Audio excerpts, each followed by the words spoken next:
जय हिंद दोस्तों, स्वागत है आप सबका हमारे YouTube channel Vasu GS centre पे। दोस्तों, आप जैसा कि आपको पता होगा, सचिवालय का ऑनलाइन रजिस्ट्रेशन प्रारंभ हो चुका है और ये 15 जनवरी से ही हो चुका है। लास्ट डेट इसका 14 फरवरी दिया गया है और बहुत सारे स्टूडेंट ऐसे हैं जो अपना रजिस्ट्रेशन कर भी चुके होंगे। बहुत सारे स्टूडेंट अभी भी कन्फ्यूजन में हैं कि रजिस्ट्रेशन कैसे करें, कहाँ से करें, क्या सही प्रोसेस होगा, कौन सा पोस्ट को हम लोग सबसे पहले प्रीफर करें। तो ये सब समस्या अभी भी उठ रहे हैं या फिर इस तरह के क्वेश्चन स्टूडेंट्स के मन में अभी भी उठ रहा है।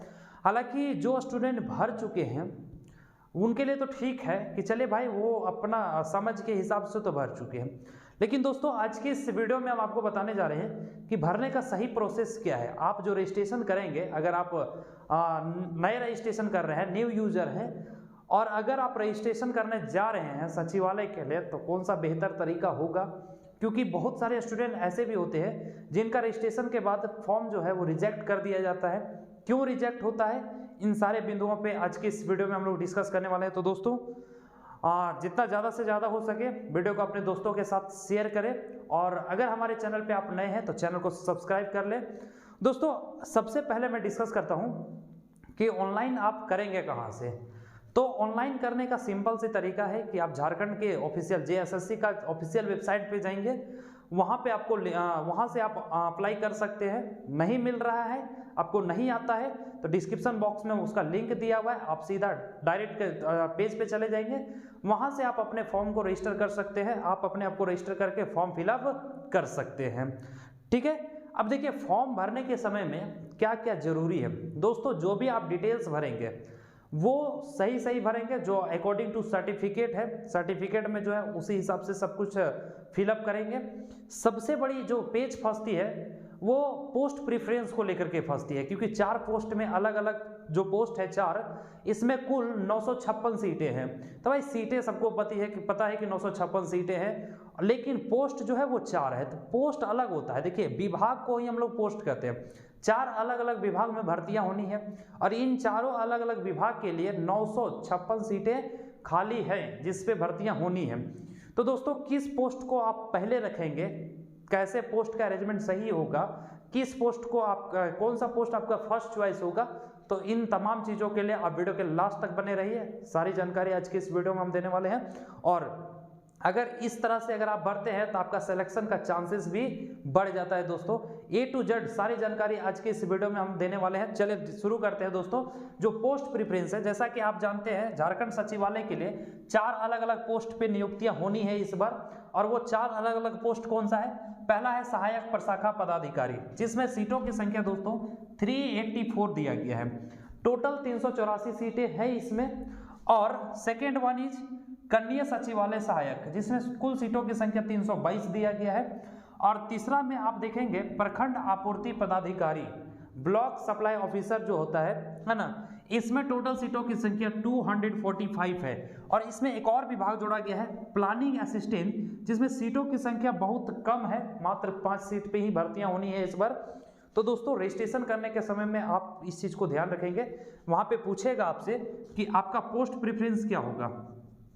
तो पोस्ट प्रेफरेंस में दोस्तों आप इस चीज को ध्यान देंगे कि किस पोस्ट को पहले रखना है। फर्स्ट चॉइस आपका क्या होगा, सेकंड क्या होगा, थर्ड क्या होगा और फोर्थ चॉइस क्या होगा।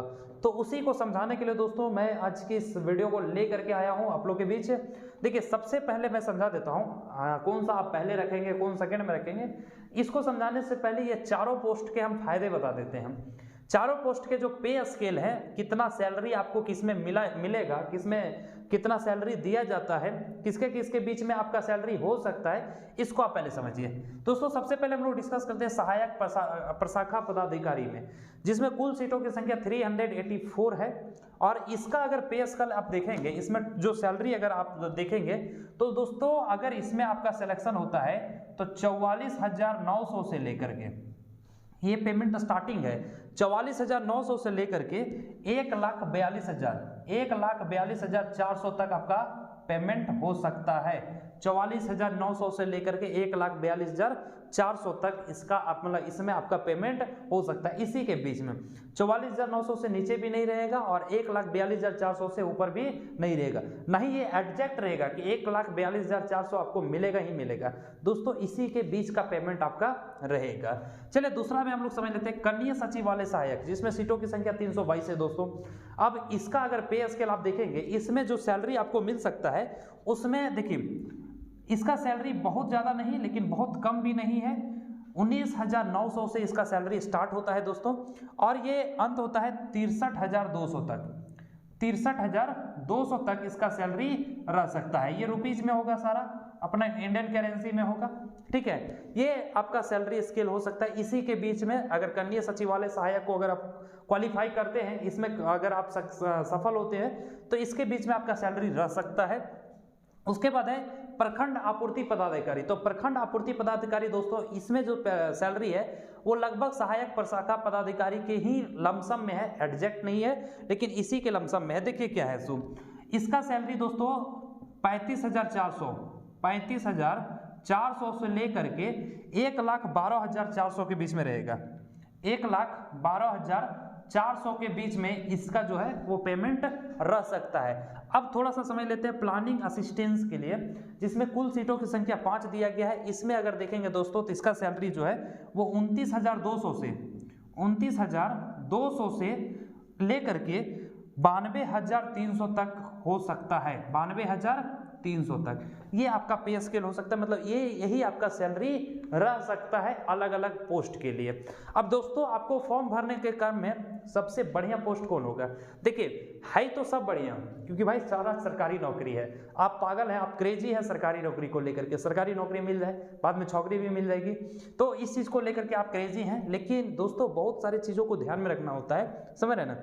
देखिए बहुत लोगों का ये टारगेट है कि चलिए भाई हम सहायक प्रशाखा पदाधिकारी को क्वालिफाई करके अच्छा खासा पेमेंट उठाएंगे, है ना, ऐसो आराम का जिंदगी जिएंगे। तो पेमेंट अगर देखा जाए तो पेमेंट का डिफरेंस है और बहुत सारे विभाग ऐसे हैं जहाँ पे आपको वर्क भी अलग ढंग से मिलेगा, अलग अलग जगह पे वर्क मिलेगा। जैसे सहायक प्रशाखा पदाधिकारी, ये जो नौकरी है, ये जो पोस्ट है दोस्तों, क्या जन्नत है। ये अगर नौकरी आप करते हैं तो समझिए एक तरह का जन्नत ही मिल रहा है आपको जीते जी, समझ रहे ना। आप कभी अगर देखे होंगे सचिवालय भवन में गए होंगे तो वहाँ पे देखे होंगे, लगता है कि हाँ सही माने में नौकरी, अगर नौकरी करना है तो ये सब नौकरी करें, समझ रहे ना। तो देखिए अगर मेरे हिसाब से दोस्तों अगर आप माने तो पहला चॉइस में आप रख सकते हैं सहायक प्रशाखा पदाधिकारी को, है ना। ये आपका फर्स्ट चॉइस होना चाहिए दोस्तों, ध्यान रखेंगे। सहायक प्रशाखा पदाधिकारी ये आपका पहला चॉइस होना चाहिए, क्योंकि इसमें सीटों की संख्या भी थोड़ी अच्छी खासी देखने को मिल रही है, 384 है दोस्तों। उसके बाद आपको लग रहा होगा कि सर सेकंड चॉइस में हम कनीय सचिवालय सहायक को रख दें, लेकिन दोस्तों मेरे हिसाब से आपका सेकंड चॉइस जो है ये प्रखंड आपूर्ति पदाधिकारी होना चाहिए, है ना, ब्लॉक सप्लायर ऑफिसर। दोस्तों इसका पेमेंट को मत देखिए, ये जो पेमेंट है ना वो आपका अकाउंट में रखा रह जाएगा। आप जाते होंगे ब्लॉक वगैरह तो आप देखते हैं कि कितना इसमें चढ़ाना पड़ता है, आरती उतारना पड़ता है ना, मतलब धूप हुमैत जो है ना वो दिखाना ज़्यादा पड़ता है। तो इसका अब खुल करके तो सब बता नहीं सकते हैं, लेकिन बस समझ जाइए कि आपको ये सैलरी जो मिलेगा ना अकाउंट में जो घुसेगा उसका आवश्यकता नहीं है और ऐसो आराम का आप जिंदगी जिएंगे। क्लियर? देखिए अब ये आप भाई यही तो रीत है, यही तो सिस्टम चला है, लेकिन खैर वो ईमानदारी भी एक ईमानदारी नाम का भी कोई चीज़ होता है। तो सेकंड चॉइस आप इसे रख लीजिए। मैं ये नहीं कहता हूँ कि आप डोनेशन लेने के लिए ही ये चॉइस रखिए दोस्तों, बेहतर हो सकता है आपके लिए, इसलिए बता रहा हूँ ये सेकंड चॉइस आपके लिए बेहतर है। और थर्ड चॉइस में दोस्तों आप कनीय सचिवालय को रख लीजिए, कनीय सचिवालय सहायक को रख लीजिए। और फिर लास्ट में फोर्थ आपका बच जाता है जिसको हम लोग कहते हैं प्लानिंग असिस्टेंट। तो ये अगर आपका पोस्ट प्रेफरेंस रहता है दोस्तों तो आपका जो सिलेक्शन का चांसेस है वो बढ़ जाता है। और अगर बाय लक अगर मेहनत आपकी अच्छी होगी, लगन से अगर आप मेहनत किए होंगे दोस्तों, और अगर लक आपका अच्छा होगा और एक बार अगर सिलेक्शन हो जाएगा तो भाई पोस्ट कोई खराब नहीं होता, पोस्ट कोई खराब नहीं होता है। चारों के बीच में हम कंपेयर करके बता दिए, बस आपको डिसाइड करना है कि भाई आपको किस में जाना है, आपको कहाँ बैठना है। अलग अलग पोस्ट के लिए अलग अलग सैलरी है, ठीक है। सीटों की संख्या भी अलग अलग, काम भी आपको अलग अलग जगह पे मिलेगा दोस्तों, साइड इनकम भी तो अलग अलग है सब जगह पे। तो इस चीज़ को मैं आपको समझा दिया दोस्तों। देखिए, अब बहुत सारे स्टूडेंट्स का ये सवाल उठ रहा है कि सर क्या इसमें एज क्या। अब देखिए, उम्मीद ही छोड़ दीजिए, अब तक सुधार नहीं हुआ तो आगे क्या सुधार होगा। अब जब ये फॉर्म ले लेगा उसके बाद सुधार करके क्या मिलेगा इसको। इसलिए जो एज का अभी भी इंतजार कर रहे हैं, क्योंकि आज बहुत सारे कॉल्स मेरे पास आज भी आ रहे हैं कि सर इसमें लेकर के कोई सुधार नहीं होगा। देखिए, सुधार तभी होता है जब आंदोलन होता, समझ ना। और ऐसे बहुत गिने चुने लोग हैं, बहुत कम लोग हैं जिसको एज को लेकर के प्रॉब्लम हुआ है, समझ रहे ना। अब उतने लोगों से तो आंदोलन होगा भी नहीं, और होगा भी तो भाई सरकार पे प्रेशर नहीं बन पाएगा। हाँ, यही अगर अभी जैसे एनटीपीसी में हो रहा है ना, देखिए 2 दिन पहले रिजल्ट दिया है, आज से भाई तांडव शुरू हो गया है, समझ रहे ना। तब जाकर के सरकार पे प्रेशर बनता है। तो इसमें अब मुझे नहीं लगता है कि एज रिलैक्सेशन को लेकर के या फिर एज को लेकर के आप किसी तरह का सुधार होने वाला है। बाकी सारा जानकारी आपको दे दिया गया है। सचिवालय का क्या सिलेबस है, सिलेबस भी आपको दे दिया गया है। सिलेबस के तहत आपका क्लास भी चलाया जा रहा है, कोटा का भी क्लास हमारे चैनल पे चल रहा है। साथ ही साथ दोस्तों झारखंड जीएस का भी आप बेहतर प्रिपरेशन कर ले। बुक आपको कौन कौन सा पढ़ना चाहिए ये भी मैं आपको बता दिया हूँ कि कौन कौन सा बुक आपके लिए बेहतर होगा। देखिए, मोटी मोटी किताबें पढ़ करके कुछ नहीं मिलने वाला है दोस्तों, क्योंकि फिर आप कंफ्यूज हो जाएंगे। इसलिए जो बुक हम आपको बताए हैं बस उसी बुक को स्टडी कीजिए, उसी बुक पे फोकस कीजिए, आपका सिलेक्शन 100% हो जाएगा दोस्तों। अब बाकी जो प्रोसेस हम बताएं, बाकी फॉर्म फिलअप करने के लिए बहुत सारे प्रोसेस हैं, बहुत सारे चैनल पे आपको मिल जाएंगे कैसे आपको फिलअप करना है। बेसिक डिटेल है भाई, आप ग्रेजुएट लेवल के स्टूडेंट है तो बेसिक डिटेल में किसी तरह का कोई दिक्कत नहीं होना चाहिए।